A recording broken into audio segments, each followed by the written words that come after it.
Hello, and welcome all to the Cleveland Shakespeare Festival.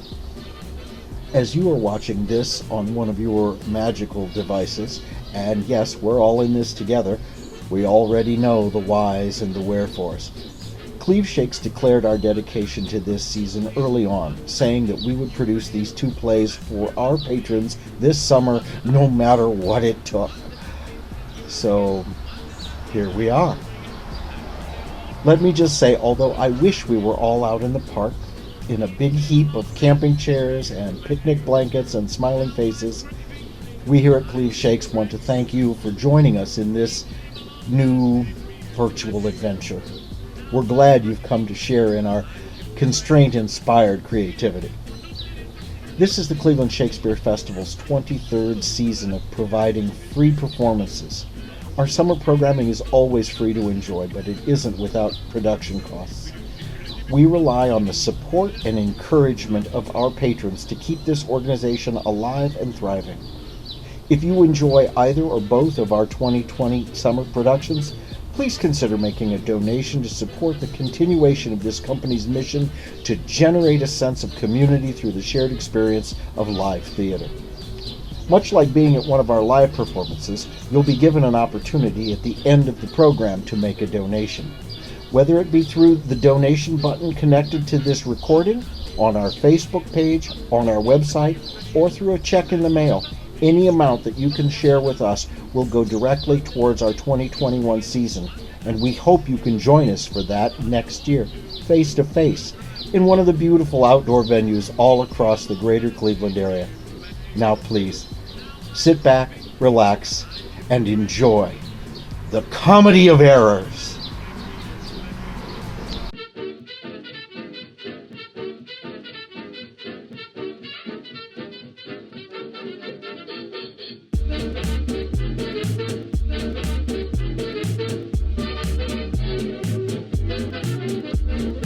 Proceed, Solinus, to procure my fall, and by the doom of death and woes and all. Merchant of Syracusa, plead no more. I am not partial to infringe our laws. It hath solemn synods been decreed, both by the Syracusans and ourselves, to admit no traffic to our adverse towns. Nay more, if any born of Ephesus be seen at Syracusan marts and fairs, again, if any Syracusan born come to the bay of Ephesus, he dies. His goods confiscated, the dukes dispose.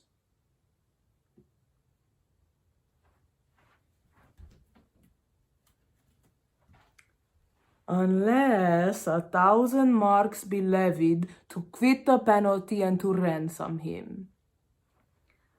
Thy substance, valued at the highest rate, cannot amount unto 100 marks. Therefore, by law, thou art condemned to die. Yet this my comfort? When your words are done, my woes end likewise with the evening sun. Well, Syracusan, say in brief the cause, why thou departedst from thy native home, and for what cause thou camest to Ephesus. A heavier task could not have been imposed than I to speak my griefs unspeakable.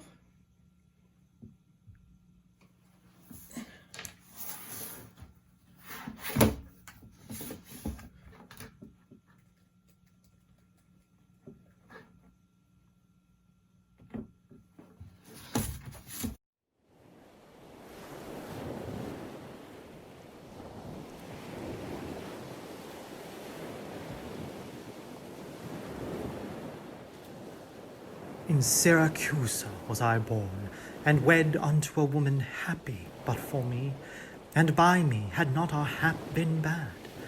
With her I lived in joy. Before herself, almost at fainting under the pleasing punishment that women bear, had made provision for her following me, and soon and safe arrived where I was. There had she not been long, but she became a joyful mother of 2 goodly sons, and, which was strange, the one so like the other as could not be distinguished but by names. That very hour, and in the self-same inn, a meaner woman was delivered of such a burden, male twins, both alike, those for their parents were exceeding poor, I bought and brought up to attend my sons. My wife, not meanly proud of two such boys, made daily motions for our home return. Unwilling, I agreed. Alas, too soon we came aboard. But longer did we not retain much hope, for what obscured light the heavens did grant did but convey unto our fearful minds a doubtful warrant of immediate death. The sailors sought for safety by our boat, and then left the ship, then sinking ripe to us. My wife, more careful for the latter born, had fastened him unto the small spare mast. To him one of the other twins was bound, whilst I had been like heedful of the other. The children thus disposed, my wife and I, fixing our eyes on whom our care was fixed, fastened ourselves at either end the mast, and floating straight, obedient to the stream, was carried towards Corinth, as we thought. The seas waxed calm, and we discovered two ships from far making amain to us. Of Corinth, that, of Epidaurus, this. But ere they came... Oh, let me say no more. Gather the sequel by that went before. Nay, forward, old man, do not break off so, for we may pity, do not pardon thee. Oh, ere the ships could meet by twice 5 leagues, we were encountered by a mighty rock, which being violently borne upon, our helpful ship was splitted in the midst. Her part, poor soul, seeming as burdened with lesser weight, but not with lesser woe, was carried with more speed before the wind, and in our sight they 3 were taken up by fishermen of Corinth, as we thought. At length another ship had seized on us, and knowing whom it was their hap to save, gave healthful welcome to their shipwrecked guests, and therefore homeward did they bend their course. Thus have you heard me severed from my bliss. What hath befallen of them and thee till now? My youngest boy, and yet my eldest care, at 18 years became inquisitive after his brother, and importuned me that his attendant might bear him company in the quest of him. 5 summers have I spent in furthest Greece, roaming clean through the bounds of Asia, and coasting homeward, came to Ephesus, hopeless to find, yet loath to leave unsought, or that or any place that harbours men. But here must end the story of my life, and happy were I in my timely death could all my travels warrant me they live. Now trust me, were it not against our laws, against my crown, my oath, my dignity, my soul would sue as advocate for thee. But though thou art adjudged to the death, and passed sentence may not be recalled, but to our honour's great disparagement, yet I will favour thee in what I can. Therefore, merchant, I limit thee this day to seek thy life by beneficial help. Try all the friends thou hast in Ephesus, beg thou or borrow to make up the sum, and live. If no, then thou art doomed to die. Therefore, give out the cure of epidemnum, lest your goods too soon be confiscate. This very day, a Syracusan merchant is apprehended for arrival here, and not being able to buy out his life, according to the statute of the town, dies ere the weary sun sets in the west. There is your money that you had me keep. Hey, woo-hoo. Go bear to the centaur where we host, and stay there, Dromio, till I come to thee. Within this hour it will be dinner time. Till that, I'll view the manners of the town, peruse the traders, gaze upon the buildings, and then return and sleep within mine inn. For with long travel, I am stiff and weary. Get thee away. Trusty villain, sir, that very oft, when I am dull with care and melancholy, lightens my humor with his merry jests. But will you walk with me about the town, and then go to my inn and dine with me? Please you. I'll meet you upon the march, and afterwards consort you till bedtime. My present business calls me from you now. Farewell till then. I will go lose myself and wander up and down the huge city. Oh, he that commands me to mine own content commands me to the thing I cannot get.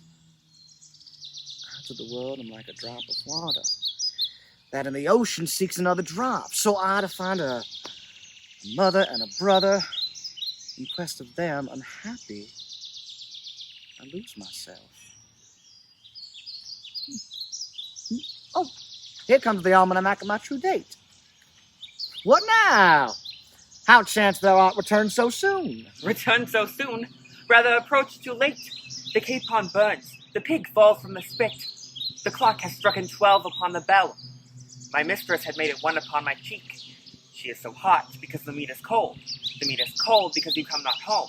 You come not home because you've lost your stomach. You've lost your stomach having broke your fast.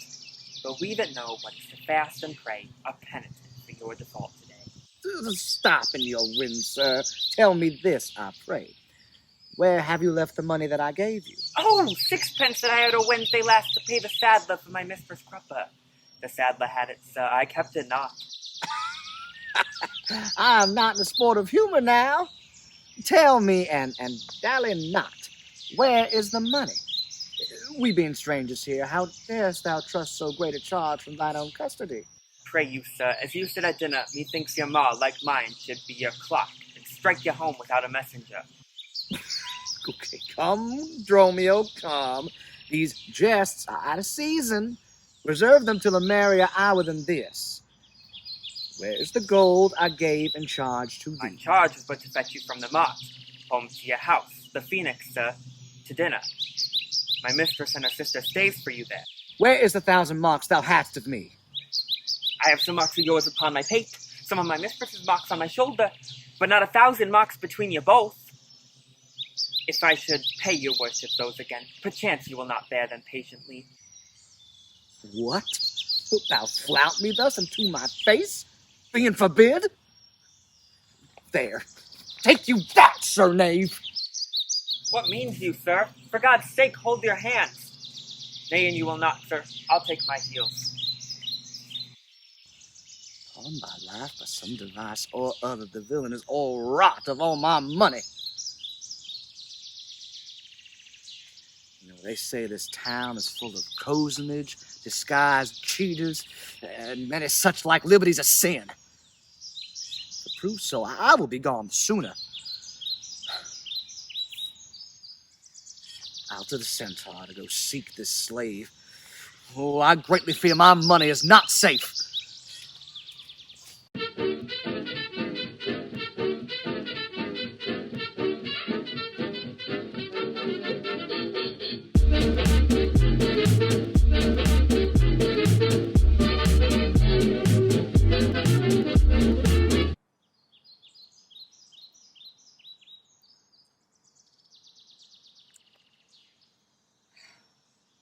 Neither my husband nor the slave returned that in such a haste I sent to seek his master. Sure, Luciana, it is 2 o'clock. Perhaps a merchant hath invited him, and from the mart he's somewhere gone to dinner. Good sister, let us dine and never fret. A man is master of his liberty. Time is their master, and when they see time, they'll go or come. If so, be patient, sister. Why should their liberty than ours be more? Because their business still lies out a door. Look, when I serve him so, he takes it ill. Oh, no, he is the bridle of your will. There's none but asses will be bridled so. Headstrong liberty is lashed with woe.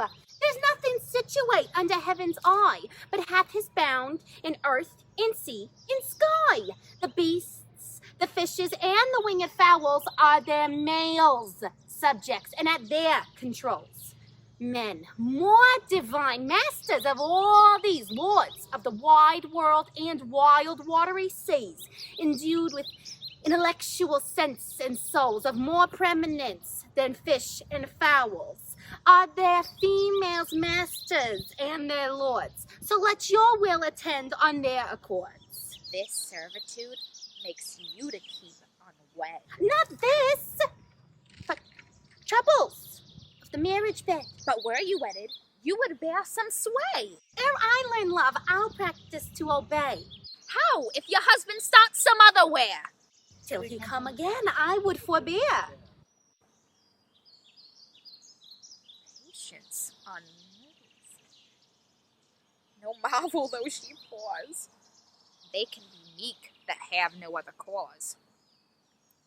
A wretched soul, bruised with adversity, we bid be quiet when we hear it cry.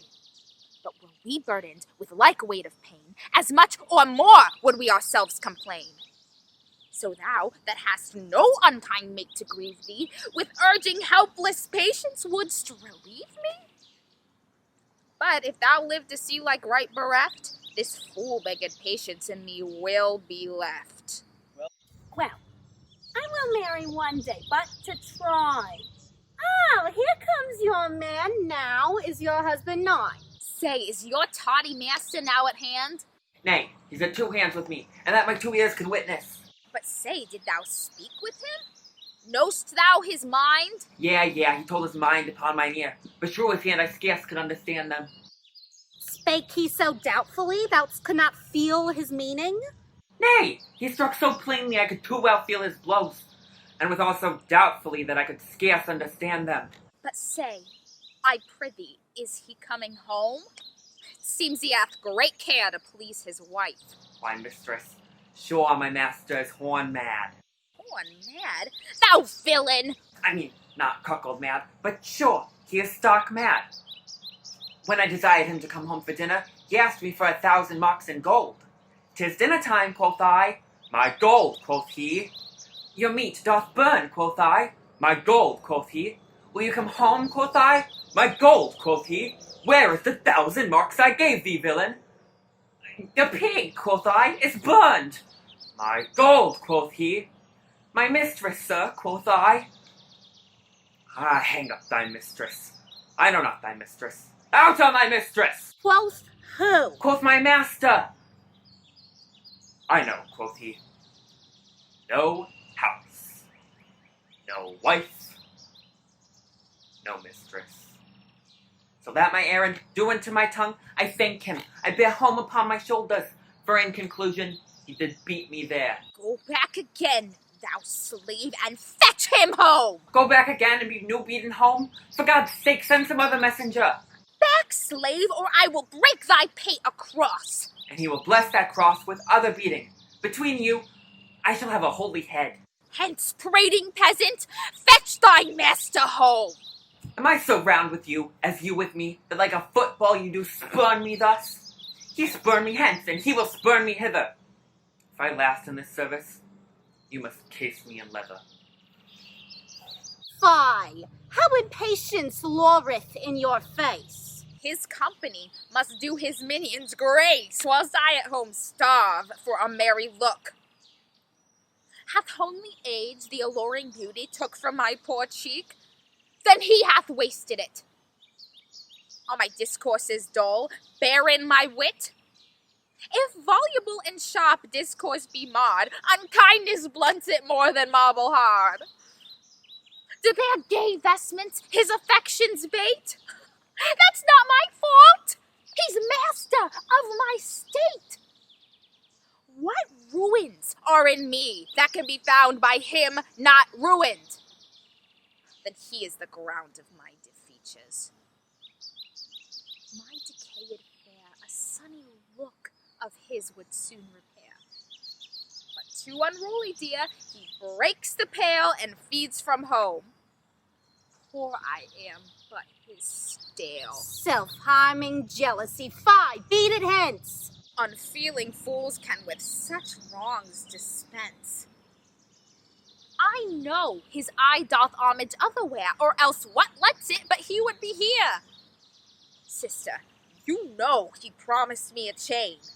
With that alone he would detain, so he would keep fair quarter with his bed. I see the jewel best enameled will lose his beauty, yet the gold bides still, that others touch, and often touching will wear gold. but no man that hath a name by falsehood and corruption doth it shame.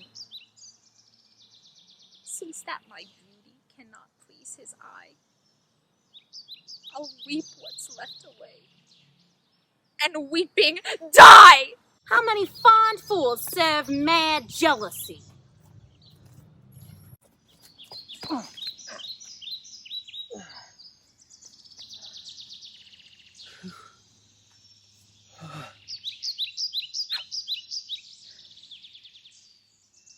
The gold I gave the Dromia was laid up, safe at the Centaur.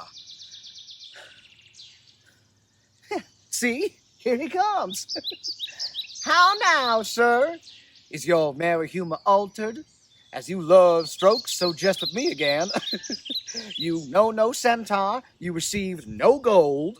Your mistress sent to have me home to dinner. My house was at the Phoenix. Wast thou mad that thus so madly thou didst answer me? What answer, sir? When spake I such a word?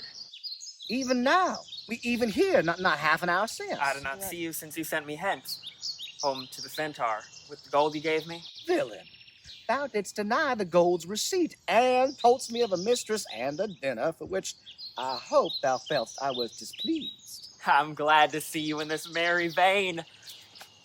What means this jest? I pray you, master, tell me.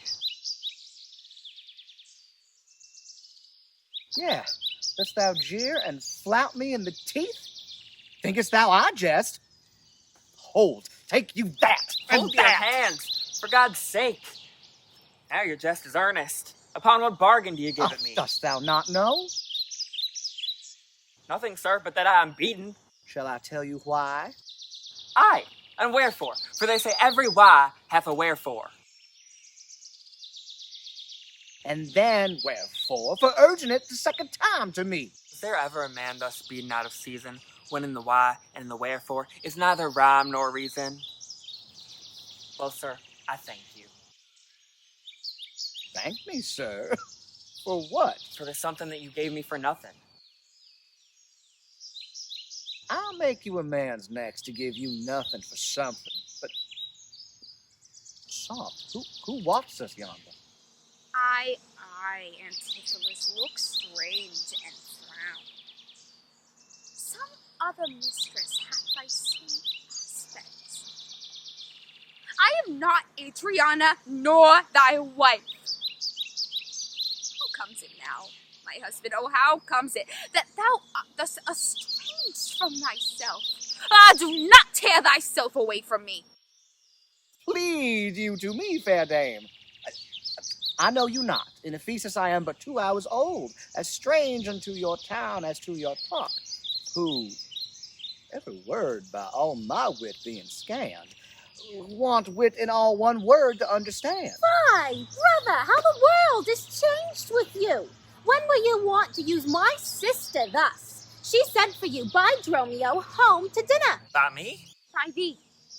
And this thou didst return from him, that he did buffet thee, and in his blows denied my house for his, me for his wife.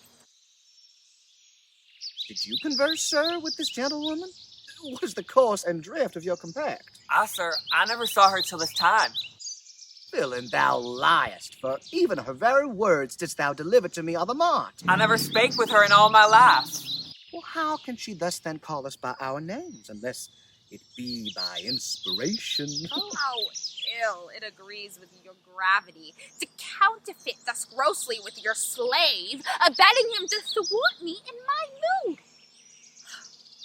Be it my wrong you are from me exempt, but wrong not that wrong with more contempt. Thou art an elm, my husband, but I of thine, whose weakness, married to thy strongest state, makes me with thy strength to communicate. If aught possess thee from me, it is dross, usurping ivy, idle moss, who all for want of pruning, with intrusion infect thy sap and live on thy confusion. To me she speaks. She moves me from her theme. What, was I married to her in my dreams? Or sleep I now and think I hear all this? What air drives our eyes and ears to this amiss? Until I know this sure uncertainty, I'll entertain the offered fallacy. Dromio, go bid the servants spread for dinner. Oh, for my beads I cross me for a sinner. This is the fairyland. Oh, spite of spites. We talk with goblins, owls, and sprites. Why practice thou to thyself and answerest not? I'm transformed, master. Am I not? I think thou art in mind, and so am I. Come. No longer will I be a fool to put the finger in the eye and weep whilst man and master laugh at my woes to scorn. Come, sir, to dinner. Dromio, keep the gate. Shall I be porter at the gate, master? Aye, and let none enter, lest I break your pate. Come, Antipholus, we dine too late.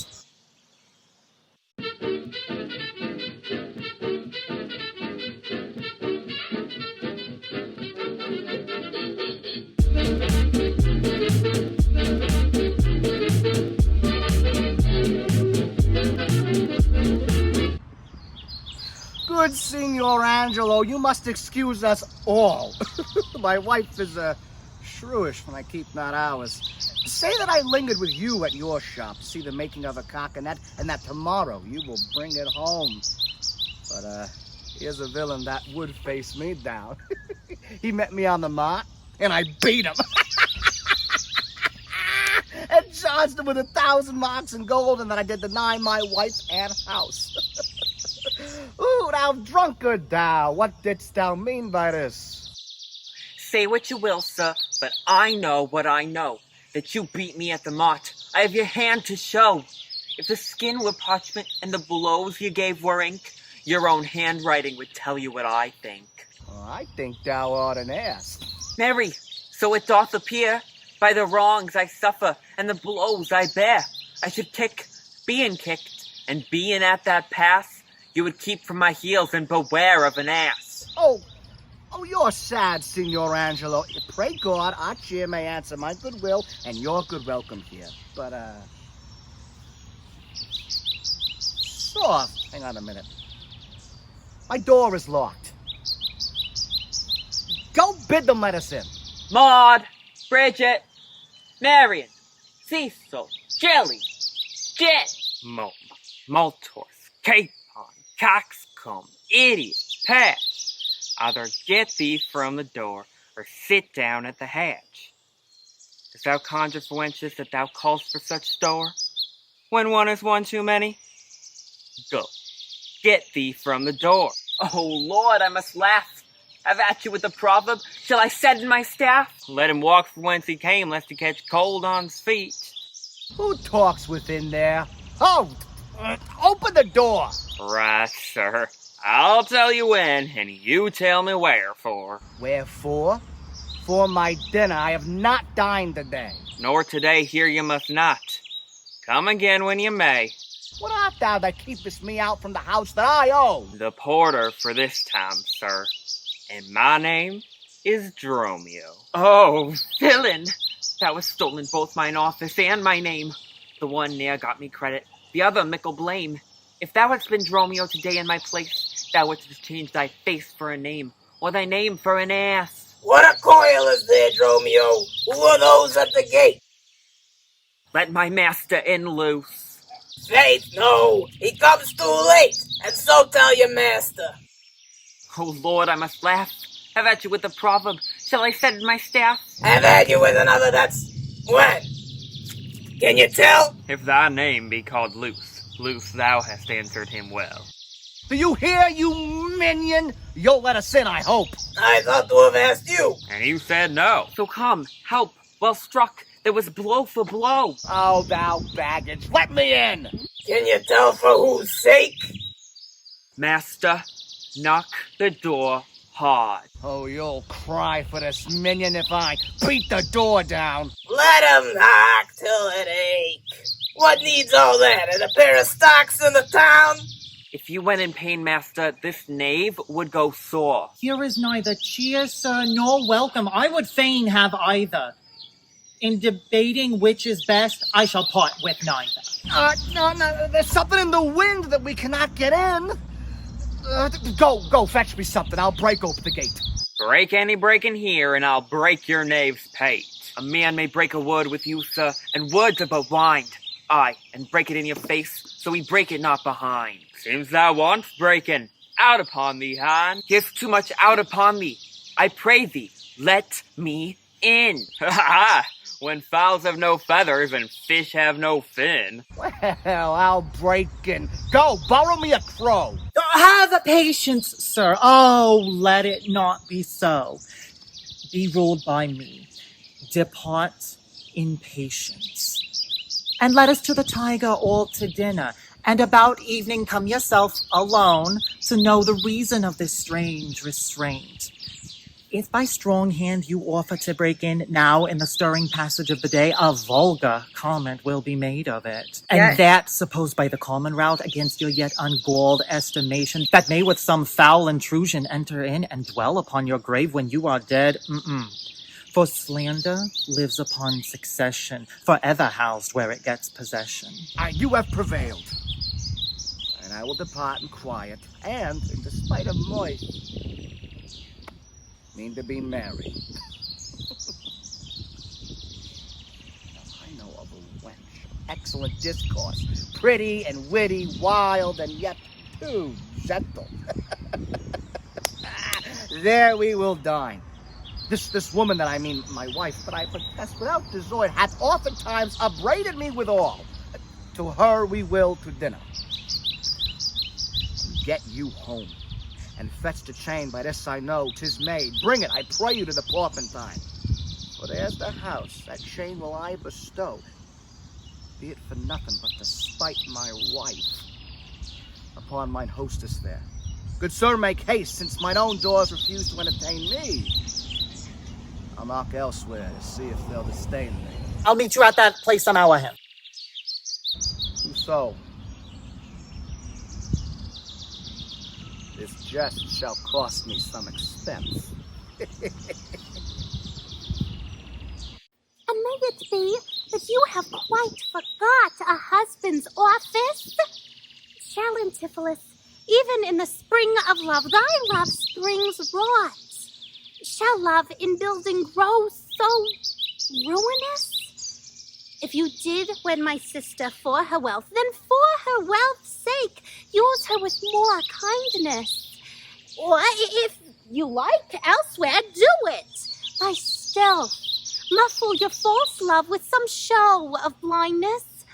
Let not my sister read it in your eye. Gentle brother, get you in again. Comfort my sister, cheer her, call her wife. 'Tis holy sport to be a little vain when the sweet breath of flattery conquers strife. Sweet mistress, what your name is else I know not, nor by what wonder you do hit of mine. Are you a god? Would you create me anew? Transform me then, and to your power I'll yield.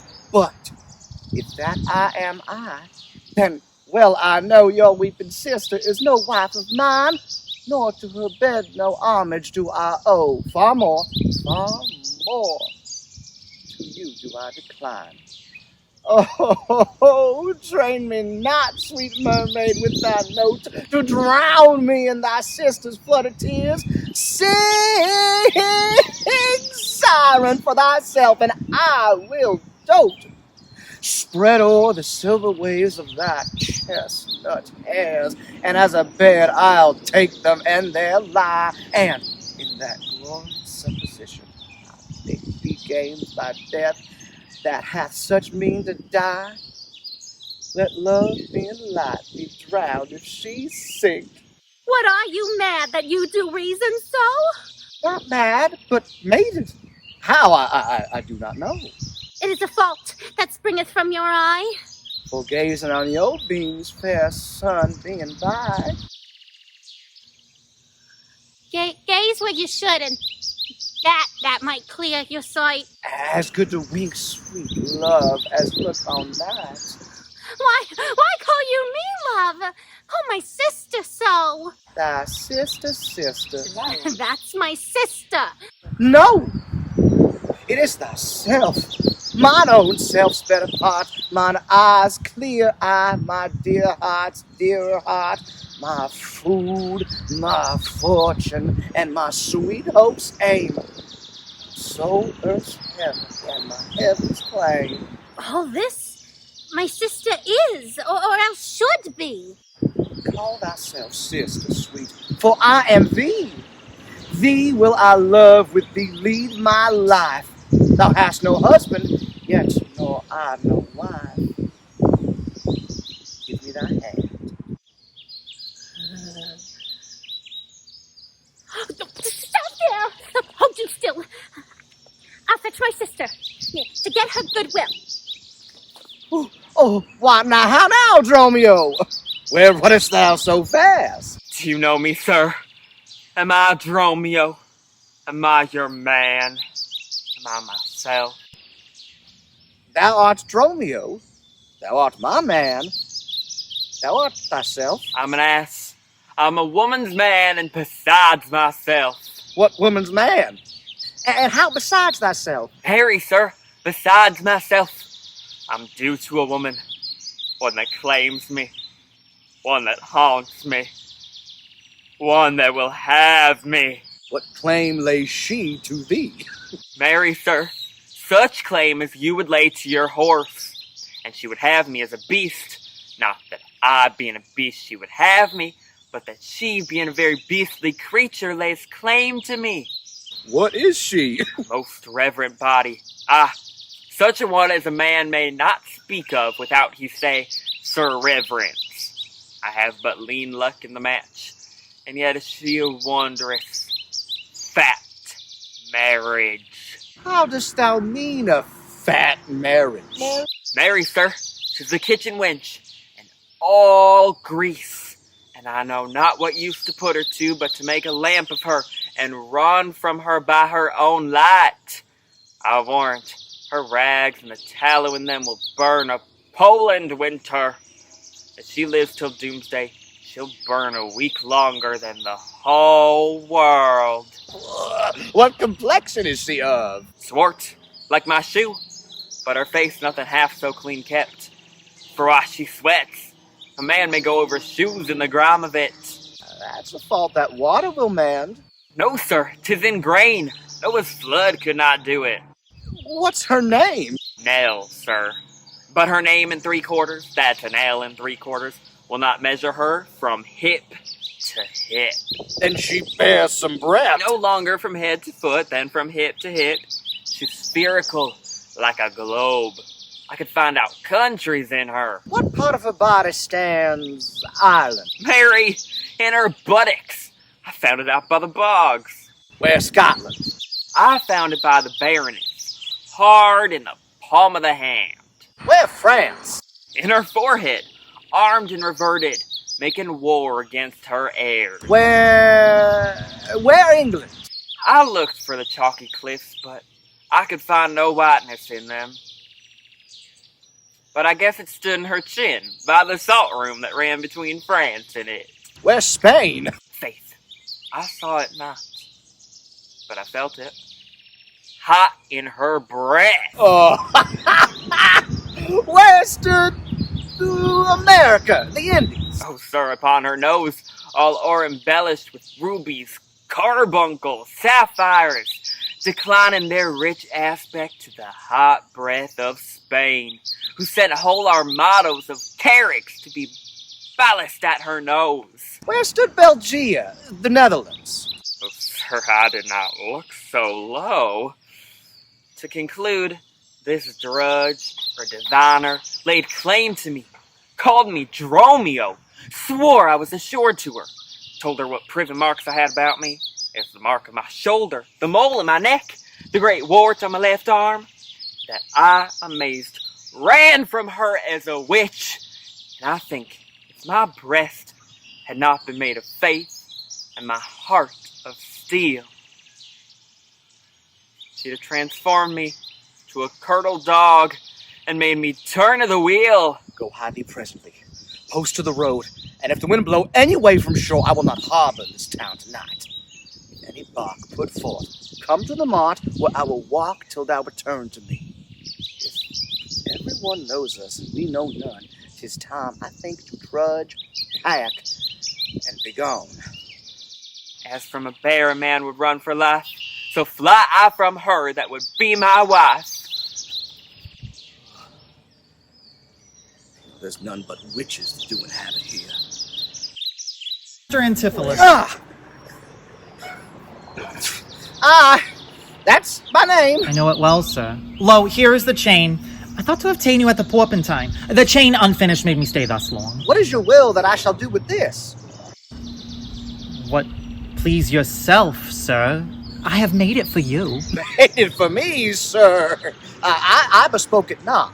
Not once, not twice, but 20 times you have. Go home with it and please your wife withal. Soon at supper time I'll visit you and then receive my money for the chain. I pray you, sir, receive the money now, for fear you ne'er see the chain nor money more. You are a merry man, sir. Fare you well. What I should think of this, I cannot tell. But this I think. There's no man so vain that would refuse so fair an offered chain. I see here a man needs not live by shifts when in the streets he meets such golden gifts. Out to the mart, and there for Dromio stay. If any ship put out, then straight away.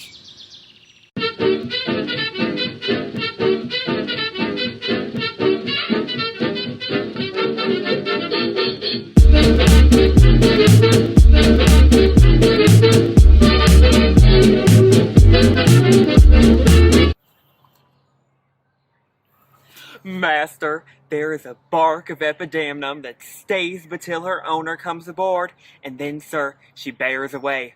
Our fraughtage, sir, I have conveyed aboard, and I have bought the oil, the balsamum, and aquavitae.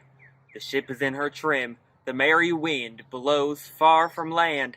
They stay for naught at all but for their owner, master, and yourself. Oh, now a madman! Why, now, peevish sheep! What ship of Epidemnum stays for me? A ship you sent me to hire waftage. Thou drunken slave! I sent thee for a rope! I told thee to what purpose and what end! You sent me for a rope's end as soon. You sent me to the bay, sir, for a bark. I will debate this matter at a more leisure and teach your ears to list me with more heed. You know, to age around a villain, hide thee straight. Give her this key and tell her in the desk that's covered all with the Turkish tapestry there's a place of ducats. Let her send it. Tell her I am arrested in the street and that shall bail me. Hide thee, slave, be gone!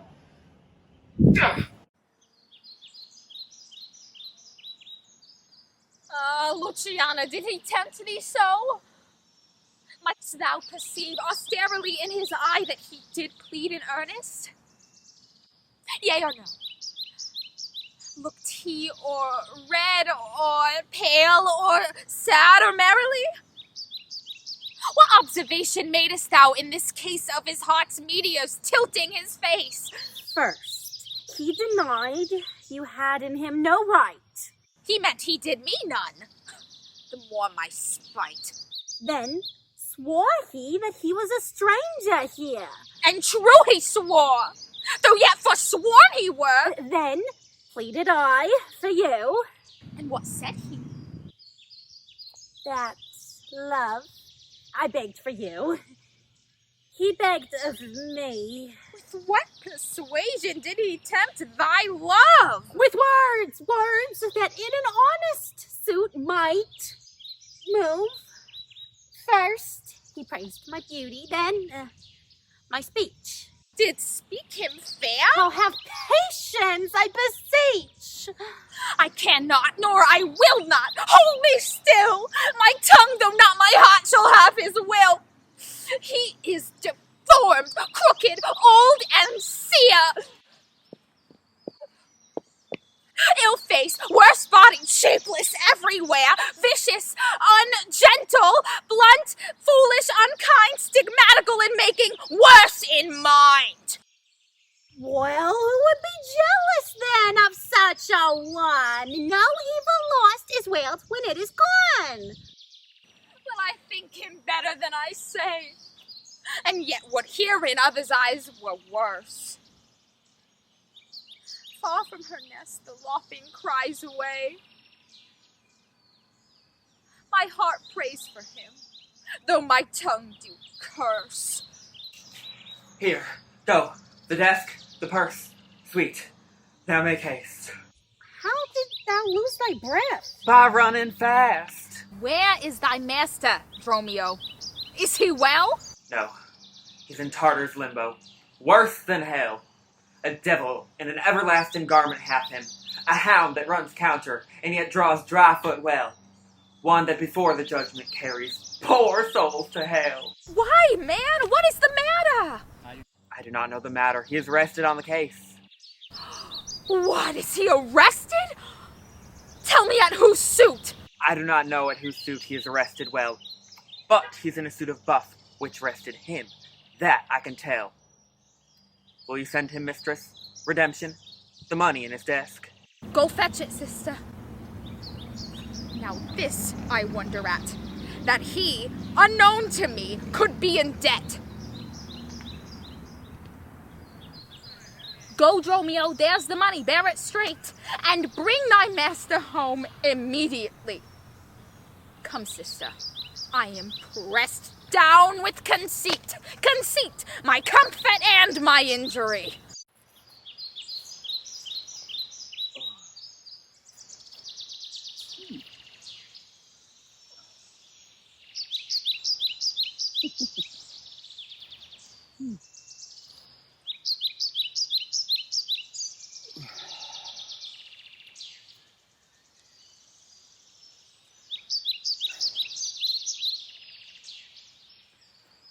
There's not a man I meet but doth salute me as if I were their well-acquainted friend. And everyone doth call me by my name. Some tender money to me, some invite me, some other give me thanks for kindnesses, some offer me commodities to buy. Even now, a tailor called me in his shop, and he showed me silks that he had bought for me, and therewithal took measure of my body. Ooh, Lord. Sure, but these are but imaginary wiles. Lapland sorcerers inhabit here. Master, here's the gold you sent me for. What? Have you got the picture of old Adam New Apparel? What gold is this? What Adam dost thou mean? Not that Adam that kept the paradise, but that Adam that keeps the prison. He that came behind you, sir, like an evil angel, and bid you forsake your liberty. Why, sir, I brought you word an hour since that the bark expedition put forth tonight, and then were you hindered by the surgeon to tarry for the hoid delay. Here are the angels that you sent me for to deliver you. The fellow here is distracted, and so am I. And here we wander in illusions. Some blessed power deliver us from hence.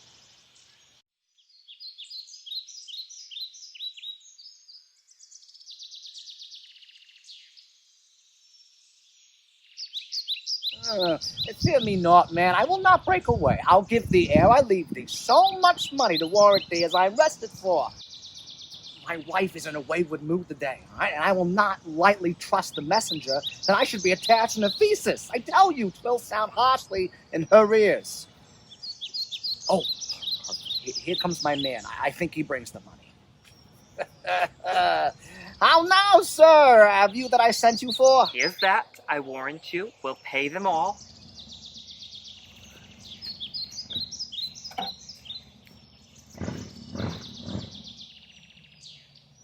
But where's the money?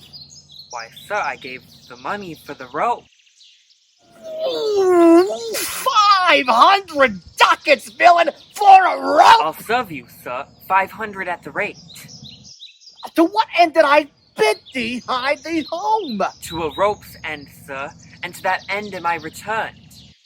That end, sir, I will welcome you. Ah, Good sir, be patient. nay, 'tis for me to be patient. I am in adversity. Persuade him to hold his hand. Ah, thou horse and senseless villain!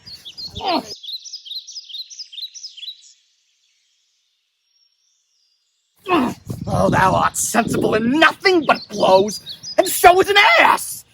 I am an ass indeed. You may prove it by my long years. I have served him from the hour of my nativity to this instant, and I have nothing at his hands for my service but blows. Oh, come, go along. My wife is coming yonder. Come, go along. Your wife is coming yonder. Mistress, respite finum, respect your end.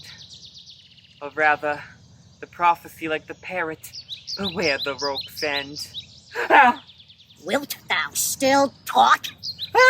How say you? Is not your husband mad? His incivility confirms no less. Alas! How fiery and how sharp he looks! I charge thee, Satan, housed within this man, to yield possession to my holy prayers and to thy state of darkness.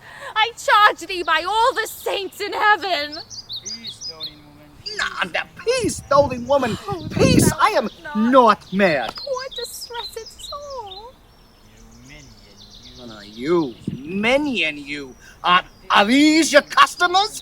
This companion with the saffron face reveled and feasted at my house today, whilst upon me the guilty doors were shut, and I denied to enter in my house? Sooth, sir, to say you did not dine at home. Dined at home? Oh, thou villain! What sayest thou? Were not my doors locked up and I shut out? Putty, your doors were locked and you shut out. And did not she herself revile me there? Sans fable, she herself reviled you there. Did not her kitchen maid rail, taunt, and scorn me? Putty, she did. The kitchen vessel scorned you. And did I not, in rage, depart from thence? In verity, you did. My bones bear witness. The saints have felt the vigor of his rage. It is no shame. The fellow finds his vein, and yielding to him humors well his frenzy. Thou hast suborned the goldsmith to arrest me! Alas, I sent you money to redeem you by Dromio here, who came in haste for it. Money by me? Heart and goodwill you might, but surely, master, not a rag of money. Hast thou not the hurry for a purse of ducats? He came to me, and I delivered it. Yeah, and I am witness to her that she did. God and the rope maker bear me witness that I was sent for nothing but a rope. Sister, man and master are both possessed. I know it by their pale and deadly looks. They must be bound and laid in some dark room. Say, wherefore didst thou lock me forth today? And why dost thou deny the bag of gold? I did not, gentle husband, lock thee forth. Gentle master, I received no gold, but I confess, sir, that we were locked out. Thou villain, thou speakst false in both. Disassembling harlot, thou art false in all! And art confederate with a damned pack to make a loathsome abject scorn of me. But with these nails, I'll pluck out these false eyes that would behold in me this shameful sport. Oh, most unhappy day. Oh, most unhappy strumpet! Master, I am here entered in bond for you. Out on thee, villain, wherefore dost thou made me? Will you be bound for nothing? Be mad, good master. Cry, the devil! Go bear him hence. Sister, go you with me. God help poor souls, how idly do they talk!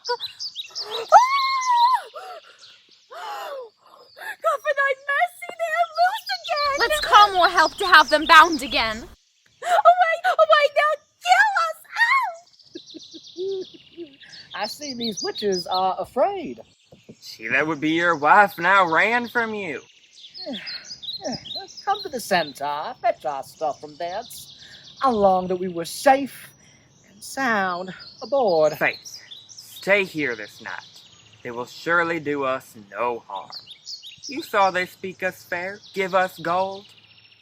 Methinks they're such a gentle nation that, but for the mountain of mad flesh that lays claim marriage of me, I could find in my heart to stay here still and turn witch. I will not stay tonight for all the town.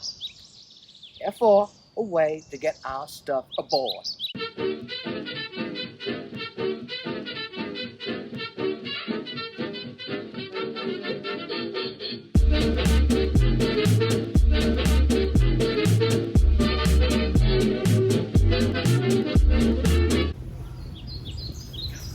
This chain you had of me, can you deny it? I think I had. I never did deny it. Yes, that you did, sir, and forswore it too. Who heard me to deny it, or forswear it? These ears of mine thou knowest did he. Fie on thee, wretch. 'Tis pity that thou livest to walk where any honest man resort. Thou art a villain to impeach me thus. I'll prove mine honor and mine honesty against thee presently, if thou darest stand. Dare, and do defy thee for a villain. You come.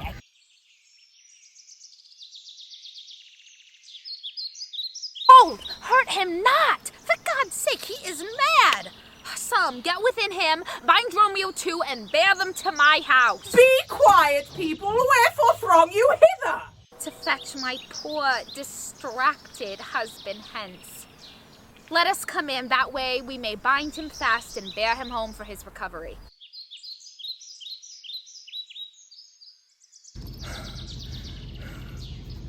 I knew he was not in his perfect wits. How long hath this possession held the man?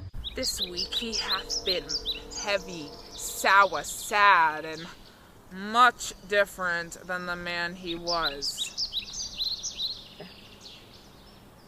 But till this afternoon, his passion ne'er break into extremity Has of he not rage. lost much wealth by wreck of sea? Buried some dear friend? Has not else his eye strayed his affection in unlawful love?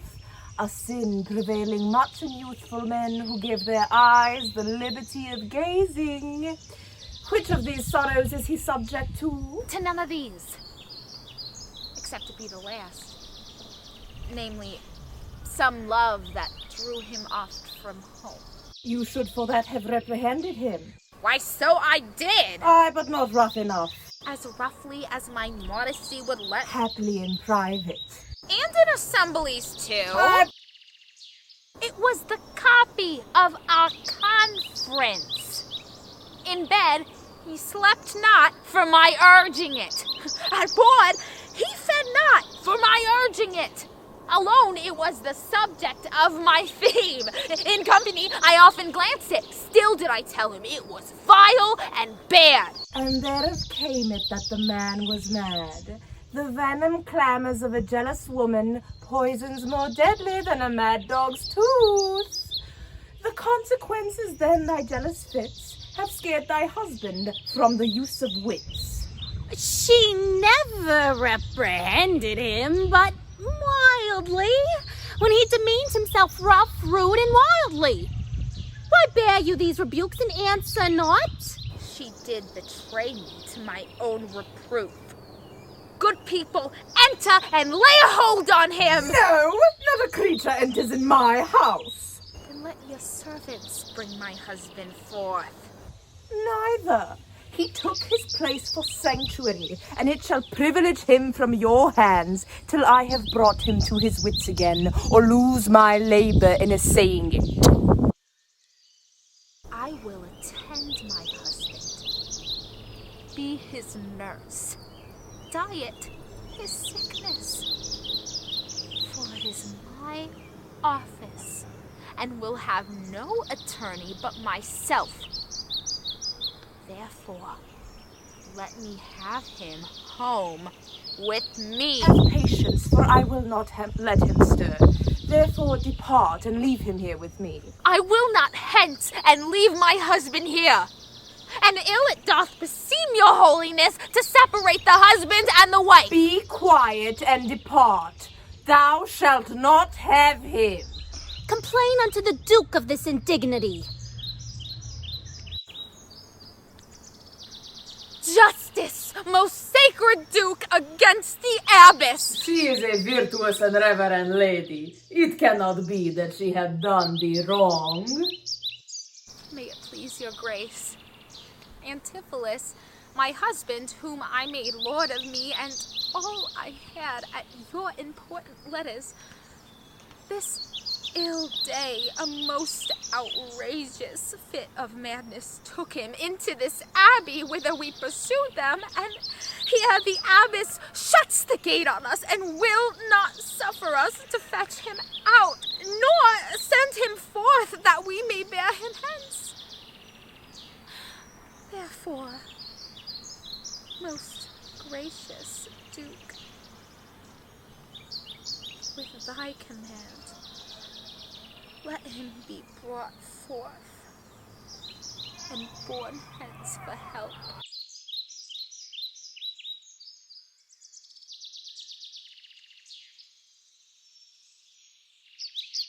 Oh, I mean, it is my husband!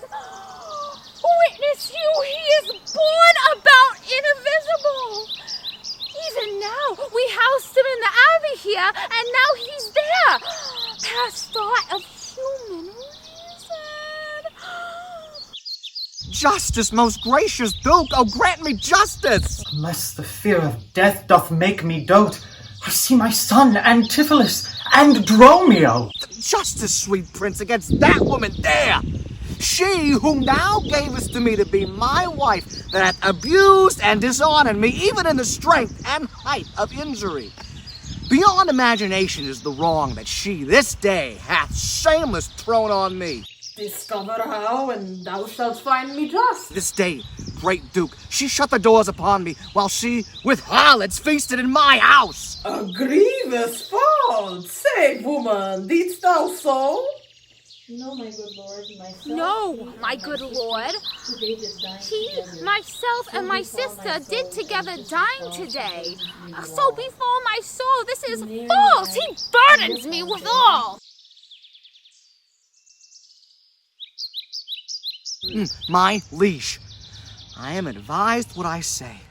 Neither disturbed with the effect of wine, nor heaty rash provoked with raging ire, albeit my wrongs might make one wiser mad. Besides, I will be sworn these ears of mine heard you confess you had the chain of him, and then you fled into this abbey here, from whence I think you are come by miracle. I never came within these abbey walls! I never saw the chain, so help me heaven, and this is false you burden me withal. Why, what an intricate impeach is this? I think you all have drunk of Circe's cup. Saw'st thou him enter the abbey here? As sure, my liege, as I do see your grace. Why, this is strange. Go, call the abbess hither. I think you are all mated or stark mad.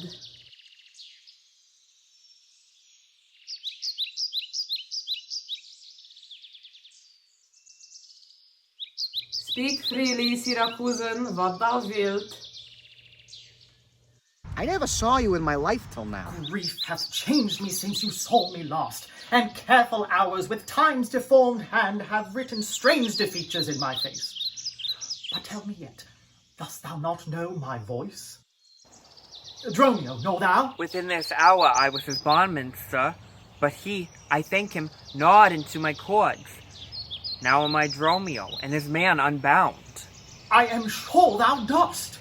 Aye, sir, but I am sure I do not. And whatsoever a man denies, you are now bound to believe him. Not know my voice? Oh, time's extremity, hast thou so cracked and splitted my poor tongue in 7 short years, that here my only son knows not my feeble key of untuned cares? Tell me thou art my son Antipholus. I never saw my father. But 7 years since, in Syracuse, boy, thou knowest we parted.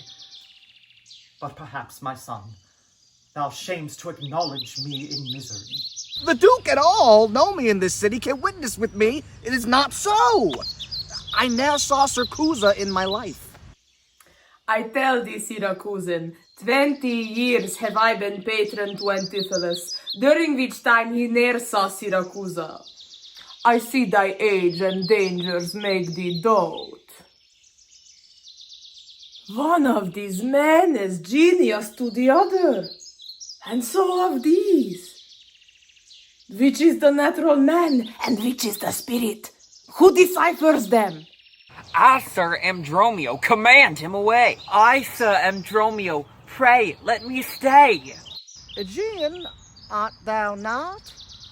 Or else his ghost? Oh, my old master, who hath bound him here? Whoever bound him, I will loose his bonds and gain a husband by his liberty. Speak, old Aegeon, if thou beest the man that hadst a wife once called Amelia, that bore thee at burden 2 fair sons. Oh, if thou beest the same Aegeon, speak, and speak unto the same Amelia. By men of Epidamnum, he and I and the twin Dromio all were taken up. But by and by, rude fishermen of Corinth by force took Dromio and my son from them, and me they left with those of Epidamnum. What then became of them I cannot tell. I to this fortune that you see me in. Why, here begins his morning story right.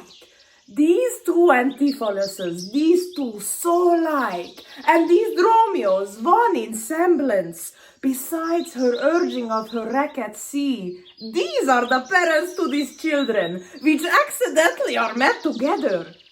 Antipholus, thou camest from Corinth first? No, sir, not I.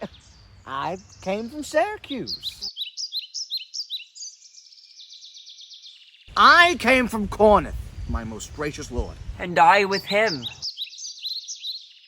I, gentle mistress.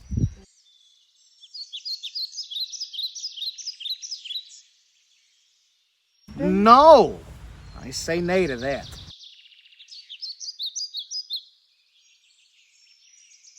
This purse of ducats I received from you, Andromio, my man, did bring them to me.